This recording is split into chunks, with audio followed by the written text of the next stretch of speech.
2024 tinggal beberapa bulan lagi. Para capres yang sudah diusung partainya sudah mulai menebar pesona untuk mengais suara. Masing-masing punya keunggulan, tapi apakah keunggulannya relevan dengan kebutuhan Indonesia dan keinginan rakyatnya?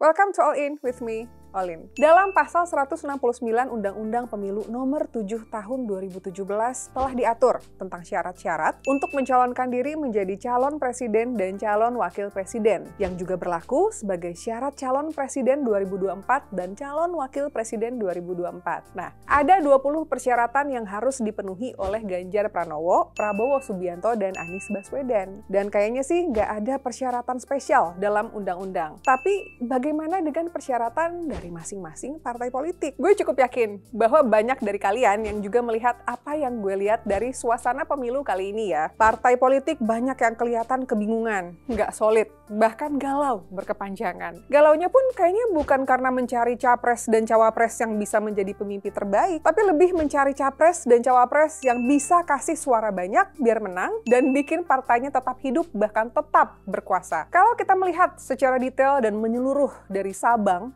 sampai Merauke, menurut kalian apa sih yang dibutuhkan Indonesia? Yes, banyak. Oke, tapi sebanyak atau sedikit apapun masalah sebuah negara, selama masih banyak rakyat miskin yang tidak mendapatkan bantuan secara merata, artinya negara tersebut masih jauh dari kata sejahtera. Dan kalau melihat kenyataan ini, artinya kita harus jeli memilih pemimpin berikutnya. Sebijak apa dia dalam mengambil keputusan demi rakyat kecil? Setangguh apa dia dalam melawan hal yang bertentangan dengan hati nurani walaupun partainya memaksa? Sedalam apa rasa nasionalisme dia? Banyak hal yang bisa kita perhatikan dari rekam jejaknya memang. Tapi bukan hanya untuk terus-terusan menggali dosanya. Karena kalau mau bicara kesalahan, gue yakin tiga-tiganya banyak minus. Mau disadari publik atau enggak, tetap aja. Mau Pak Ganjar kek, mau Pak Bowo atau Pak Anies, itu semuanya nggak mungkin sempurna. Tapi coba list rekam jejaknya yang berhubungan dengan penanggulangan kemiskinan dan kebodohan. Karena itulah sesungguhnya yang gue lihat kurang diperhatikan pemerintah secara khusus. Dan tahu nggak, salah satu cara agar kemiskinan Indonesia itu berkurangnya bagaimana? Ya dengan menghukum koruptor seberat-beratnya. Nah, kalau kita melihat ketiga capres kita ini, menurut kalian ada nggak yang berani menumpas korupsi dengan gagah perkasa? Prabowo bilang,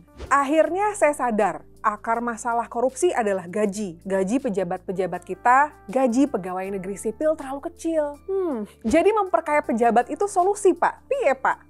Nah, kalau Ganjar gimana? Dia bilang, yang paling penting saya kira di proses pembahasan di Dewan, kemudian mendengarkan seluruh aspirasi pakar agar tujuan hukuman yakni memberikan pendidikan, efek jerak, dan memperbaiki sistem bisa berjalan sehingga sebenarnya apapun bentuknya itu bisa dilaksanakan.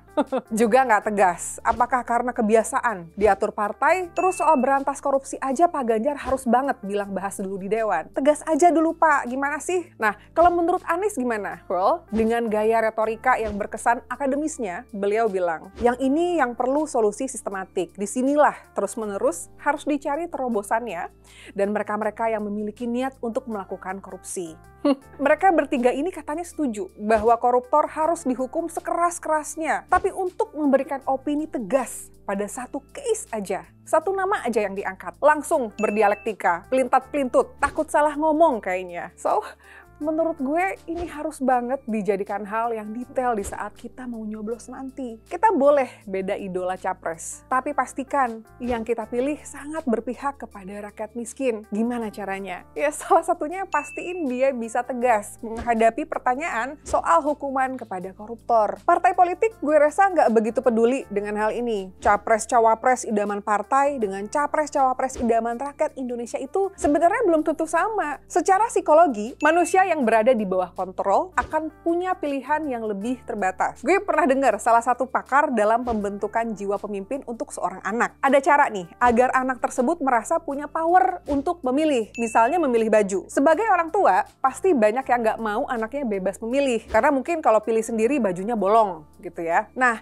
cara agar anak itu tetap merasa punya kebebasan memilih, padahal sebenarnya kontrolnya tetap ada di orang tua, harus coba cara seperti ini. Orang tuanya ambil 3 baju yang orang tuanya anggap pantas, lalu membiarkan anaknya memilih. Anaknya akan berpikir bahwa dialah yang berkuasa, memilih apa yang dia suka. Padahal tiga-tiganya sudah dipilih oleh orang tuanya. Inilah yang terjadi saat capres-cawapres diusung oleh partai politik. Kita, rakyatnya berantem, merasa punya kuasa. Padahal sebenarnya kita ini tidak semerdeka itu untuk memilih pemimpin. Karena apa? Karena tanpa kita sadari, partai politik menguasai pilihan kita. Paham ya maksud gue? So, di sini gue pengen mengajak kalian untuk memilih capres-cawapres kita, bukan hanya untuk kepentingan sebagian saja. I'm not gonna talk about religion wise ya, karena sudah terbukti kok kalau rakyat Indonesia sangat bisa hidup dalam keberagaman. Tapi, pilihlah yang fokus dengan hal-hal yang fundamental. Jadikan idaman kita, idaman yang bisa membuat negara kita sejahtera dengan pemikirannya yang revolusioner, yang tahu bahwa hanya pemimpin yang mengutamakan pemberantasan kemiskinan dan kebodohanlah yang bisa membuat efek dominonya positif. Siapa di antara mereka yang terbaik dalam hal ini? Well, kita masih punya waktu beberapa bulan untuk menganalisa capres mana yang hanya jadi idaman partai politik dan mulai mengeliminasi capres yang nggak sesuai dengan kriteria capres idaman rakyat demi masa depan Indonesia yang sejahtera.